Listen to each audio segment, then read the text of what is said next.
Taylan Sávio, por que tem aqueles ventiladores dentro dos túneis da estrada? Essa pergunta parece óbvia, ventilador é para ventilar o túnel, mas afinal de contas, por que a gente precisa ventilar o túnel? Se você não colocar ventilador, a poluição dos carros ela vai se acumulando dentro do túnel, ela vai ficando presa ali e o ambiente lá dentro fica irrespirável, fica horrível. E talvez você possa falar, mas Iberê, quando o carro entra, ele não tem aquele efeito pistão, ele não empurra o ar e fica movimentando o ar lá dentro? Isso já não supre a necessidade de ficar ventilando? O carro não é suficiente para ventilar o próprio túnel? Dependendo do tamanho do túnel, pode até ser. A questão é que pode acontecer congestionamento no túnel. E quando acontecer congestionamento, aí é que o túnel vai poluir de vez, sem movimentação de carro nenhuma. Então, o ventilador, ele vai tirar o ar, vai fazer renovar o ar lá dentro e mais, se tiver algum incêndio, ele também tira a fumaça. Porque imagina só se no meio de um congestionamento um carro pega fogo dentro do túnel, as pessoas vão morrer asfixiadas. Então você tendo ventilação, tendo ar correndo lá dentro, isso não vai acontecer. Arthur Vinícius, como vocês conseguiram uma placa de carro personalizada?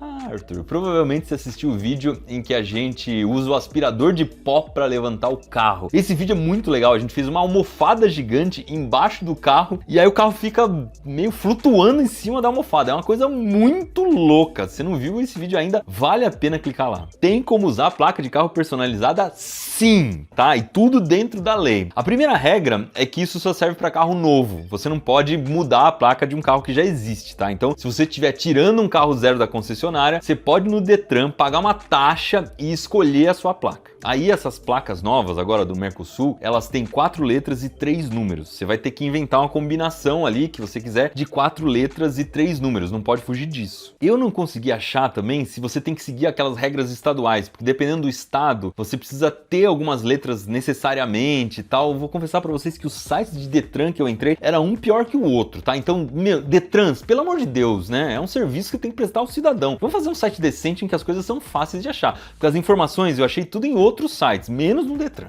Mas vamos lá, crítica ao Detran feita? Você vai lá, escolhe a placa do carro do jeito que você quiser, personaliza. Não pode ter palavrão, não pode ter marca na placa do carro, que talvez fosse um problema já pro Manual do Mundo, mas tem um problema pior ainda, que eu não tinha pensado, só quando eu li essas matérias é que eu me dei conta. Se você não pode mudar a placa nunca mais, você vai ter que vender o carro com aquela placa personalizada. Então se eu escrever Manual do Mundo na placa, depois eu vou ter que vender o carro escrito Manual do Mundo. E isso pode ser um problema na hora de vender. Primeiro porque talvez as pessoas não queiram comprar e segundo que aí as pessoas vão sair na rua com a placa do Manual do Mundo. Bom, Arthur, pelo jeito você percebeu que essa placa aqui então não é de verdade, porque ela não tem 7 caracteres, ela não tem nenhum número. Foi uma placa que a gente inventou para colocar em cima da placa do carro quando a gente fosse gravar, para não ficar mostrando a placa do carro. Enfim, é uma placa inclusive que tá do tamanho errado, porque a gente se baseou na placa antiga, que era cinza, que é um pouquinho menor. Então na hora que a gente coloca, ainda aparece uma bordinha da outra placa e a gente prende com esses elásticos em cima. É uma coisa tosca, a gente não pode sair na estrada com ela, tá? Então sempre que a gente grava na estrada, a gente não tá com essa placa aqui, mas aí a gente não deixa aparecer a placa. E um easter egg é que o QR Code funciona, hein? Onde será que dá?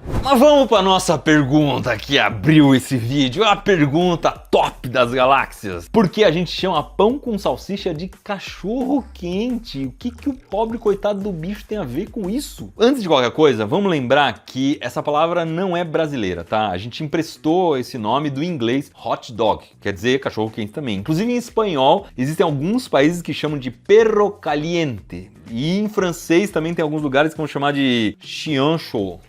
Eu acho que fala assim, mas enfim, se escreve desse jeito que você tá vendo aqui embaixo. Não existe nenhuma história que a gente possa confiar 100%, tá? De onde veio esse nome, mas tem algumas coisas que a gente sabe com certeza. Primeira coisa é que esse sanduíche, ele apareceu nos Estados Unidos e ele era feito por imigrantes alemães, gente que veio da Alemanha para morar nos Estados Unidos no século XIX, em 1800 e pouco. Outra coisa que a gente sabe é que os alemães trouxeram para os Estados Unidos aquele cachorro compridinho, que também é difícil de dizer o nome, que é esse nome que tá aqui embaixo, que eu imagino que se fale Dachshund, alguma coisa assim. E olha o começo da história aí. Como é que a gente chama esse cachorrinho lindinho aqui no Brasil? A gente chama justamente de salsicha. E lá nos Estados Unidos, sabe como que eles chamavam nessa época a salsicha que era feita no estilo de Frankfurt, que é uma cidade na Alemanha, de Dachshund. Ou seja, aqui no Brasil a gente dá o nome de salsicha pro cachorro, mas lá eles davam o nome do cachorro pra salsicha. Então era meio que uma salsicha cachorro. E aí imagina só a pessoa vendendo o pão com essa salsicha lá nos Estados Unidos. Ela podia falar, vem aqui comer esse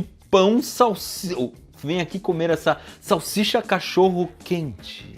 A salsicha cachorro quente. Uma das várias histórias diz que em 1901 um cartunista fez um desenho, fez uma piada ali com uma barraquinha vendendo esse sanduíche e estava escrito ali hot dog. E dizem que ele escreveu hot dog porque ele não sabia escrever Dachshund. Então ele escreveu, em vez de escrever Hot Dachshund, ele escreveu Hot Dog. Essa história é meio contestada porque nunca se achou o desenho original e também porque alguns pesquisadores descobriram que já se usava essa palavra hot dog em outros lugares antes dessa data. Enfim, mas o que tudo indica é que o cachorro salsicha tenha dado origem ao nome hot dog, porque o cachorro parece uma salsicha.